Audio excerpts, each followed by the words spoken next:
नमस्ते जय एलआईसी के छ के गर्नु भएको छ हेर्नु सर म त भन्दा थाकेँ तपाईहरु त केही गर्नु भएको छैन कमसेकम अभिकर्ता बनिसके पछाडि अभिकर्ताको धर्म त निभाउनुस् कसैलाई बिमा त पुरा गर्नुस् पानी तिर्खा लाग्दा पनि मलाई पानी तिर्खा लाग्छ भनेपछि बल्ल पानी पाइन्छ नि हैन र अनि बिमा तपाई नभइकन तपाई नबनिकन ओहो सुजिती ल आउनुस् त मेरो बिमा गरिदिनुस् र म चेक काट्छु यो चेक साटेर बिमा गरिदिनुस् भन्छ न 1500 वर्ष पहिला भन्थे न अझै 1500 वर्ष पछाडि भन्छ बिमा भनेको व्यवसाय कस्तो हो भने तपाई म गएर भन्नै पर्छ मुख खुल्नै पर्छ बिमाको बारेमा बोल्नै पर्छ अनि बल्ल बिमा हुन्छ भन्ने कहाँ खोज्ने कहाँ पैसा कमाउने जति पैसा कमाउने भएको हुन्छ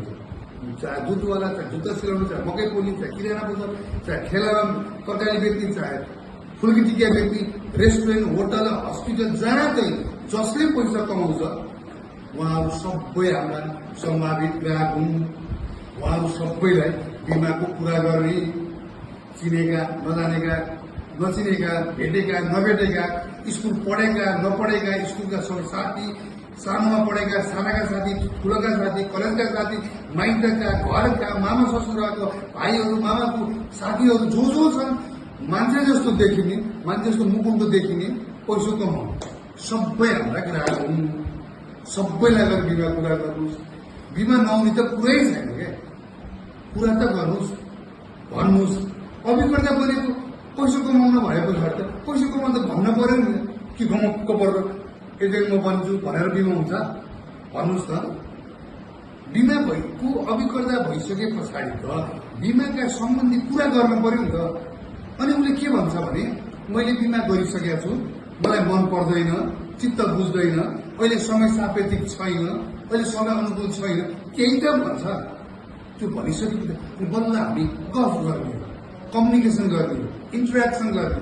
अनि पो बल्ल बिमाको कुरा हुन्छ फेरि हामीले पढेको 1500 वर्षको प्र्याक्टिस हेर्ने हो भने तपाई बोल्न नजान्ने मान्छेले पनि राम्ररी बोसर देखाएर बिमा कुरा गर्नुभयो भने 10 जनालाई कुरा गर्दा एउटा कन्फर्म हुन्छ मैले भनेको छैन किताबले भनेको छ त्यसकारण तपाईलाई मैले भनिरहेको छु त्यो तपाईहरुलाई मैले बारम्बार बिमा गर्न किन भनिरहेको छु भने म जस्तो केही कामको मान्छे त पार लाएर यहाँसम्म आयो भने तपाईहरु सबै त केही न केही क्षेत्रमा अब्बल हुनुहुन्छ र साथसाथै एलआईसी नेपालले हरेक एउटा आर्थिक वर्षमा क्लबहरू निकालेको छ एबीसीडी क्लब तल्लो क्लबमा पुग्नलाई वर्षभरिमा 30 वटा बिमा गरेर 6 लाख पुर्यायो भने तपाईँ तल्लो क्लबमा पुग्नुहुन्छ त्यो भनेको जनतन 3rd डिभिजन हो त्योभन्दा माथिल्लो 50 वटा पोलिसी त्योभन्दा माथिल्लो 70 वटा पोलिसी त्योभन्दा माथिल्लो 90 वटा पोलिसी 90 वटा पोलिसी पुर्याएकोलाई हाम्रो अभिकर्तालाई distinction world first chairman club qualifier भन्छ त्यो चेयरमैन क्लब क्वालिफायर हुने बित्तिकै वर्षमा एकचोटि 5 स्टार होटलमा गएर 2 रात मस्त सुतेर दिनभर राम्रो कार्यक्रम गरेर ककटेल पार्टी कल्चरल डान्स र राम्रो ब्याग छालाको राम्रो bag I card visiting card सबै पाइन्छ र इन्सुरेन्स पनि हुन्छ पर्सनल एक्सिडेन्टल बेनिफिट इन्सुरेन्स पनि हुन्छ सुविधाहरू थपिन्छ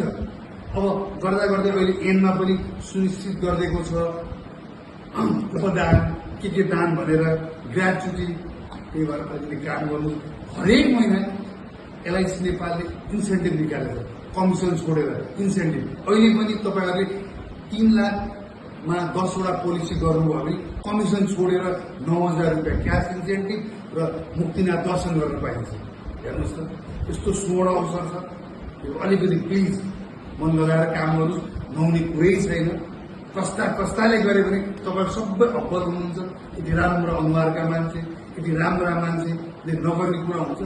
मन चाहिँ लाउनुपर्छ है फोकस चाहिँ हुनुपर्छ म एजेन्ट भएको छु काम गर्छु पैसा कमाउँछु भन्ने भयो भने त नहुने त कुनै कारणै छैन नहुने सम्भवै छैन कन्फर्म सबैको हुन्छ सबैको व्यवसाय बढोस् श्री पशुपतिनाथ रक्षा गरौँ सबैलाई यो चेतना भए भन्दै thank you very much good luck Jay